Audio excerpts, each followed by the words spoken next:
Hey everyone, welcome home to Safe Haven. It's Britonny. So in today's video, I wanted to just give some updates and just keep you guys posted on some things that the NHT has coming. I have gotten so many questions on my TikTok about housing developments in Montego Bay and St. James. So I'm happy to report this update coming from the NHT today. On May 20, 2022, the NHT broke ground for the construction of Union Acres.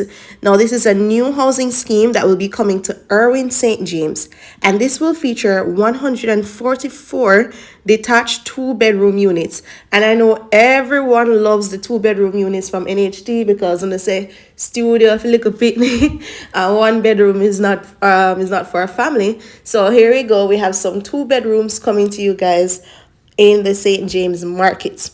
Now, these homes, the NHT promise, will be close proximity to the Montego Bay town center, and it will be along the Tucker Main Road, and it's also pretty close by the Estuary Housing Scheme. All right.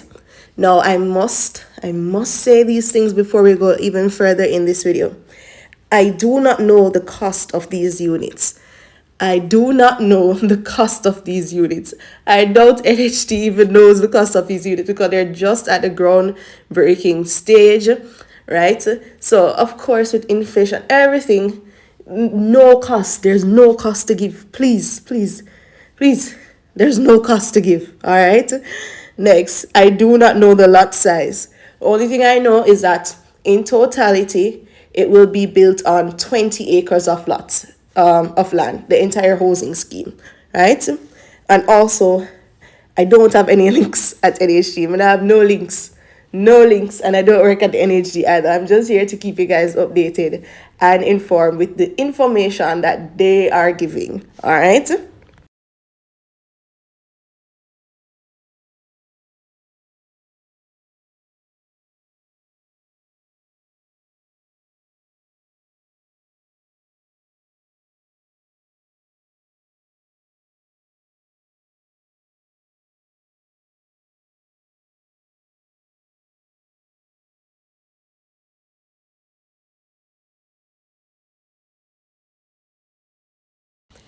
So you guys may be wondering, Brittany, what do you know? What can you tell us? Okay, what I can tell you is that these homes will be reserved for civil servants only, right? And this is so because this development will be done in collaboration with the Jamaica Civil Service Housing Company, that's the JCSHCL, and the Jamaica Confederation of Trade Unions, JCTU, and of course the government of Jamaica, with this being an NHT scheme and all. All right, so reserved for civil servants only. So I'm so sorry if that burst some persons, but don't leave yet. We have more to discuss. All right, so you're not a civil servant, keep on listening. While speaking at the groundbreaking ceremony, the Prime Minister promised a whole lot for this housing development, right? And the homes being built in this area. So he said that these homes will be strong, resilient, they will be able to withstand storms, and they will be made durable. And he was just, what we'd say nowadays, hyping it up, right? Because, of course, we know that there has been some issues in the past with a lot of, not to say a lot, with some of these NHT scheme homes. They run into sewage problems, drainage problems, and so forth. And then persons also complain about the materials used to build the homes not being the most durable. I cannot speak to that, but basically, based on the tone that the Prime Minister was speaking of, that he seemed to be addressing those persons. All right. Now, he did promise that these homes will be made durable and should last a lifetime and many generations. So it's a form of wealth building, etc., etc. Now, the handing over of these units is slated for March of 2023. So with the handing over being in March of 2023, this is my guess now as to when you could expect applications to open. Now, I expect that applications could open anytime around November or December of 2022 or very early 2023. That is if the housing scheme is still on target with the construction and all of that, right? So if you know that if there are hiccups or delays with the construction, you know, all of that timeline can be pushed back, because we know how it goes in Jamaica.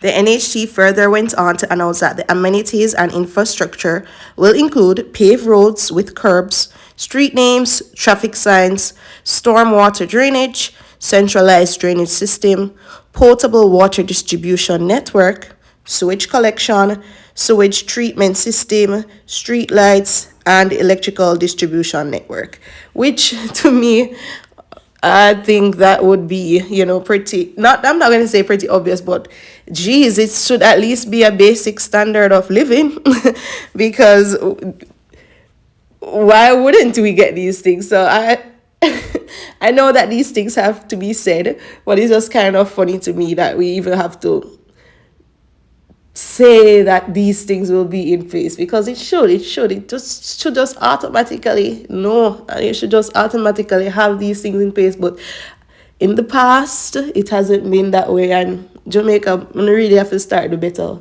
really. Even NHT, I'm calling you out, because even these announcements, we should just hear about an NHT scheme and know that yes, of course these things will be in place, you know. But to kind of announce it as like a feature or something special, it's kind of funny to me. Anyways, these things have to be said, as I just said a while ago. So thank you for reassuring us, right? So the NHT also said that over the next 2 years, an additional 2,101 housing solutions will be delivered to St. James. So you have more housing solutions coming up in the St. James area. So that is why I was saying to you guys earlier that don't be discouraged by the scheme. There are more housing developments coming to St. James that you guys can apply for. But these ones, as I said, it's specifically for civil servants only.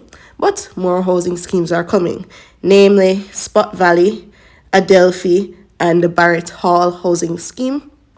So there is still hope for persons living in St. James. So those are all the updates that I can give you guys right now. Thank you guys so much for watching this video. Don't forget to like, subscribe, and hit that notification bell if you found this video helpful. And are there any housing schemes you guys want me to keep you updated on? Thank you guys so much for watching, and until my next video, bye guys.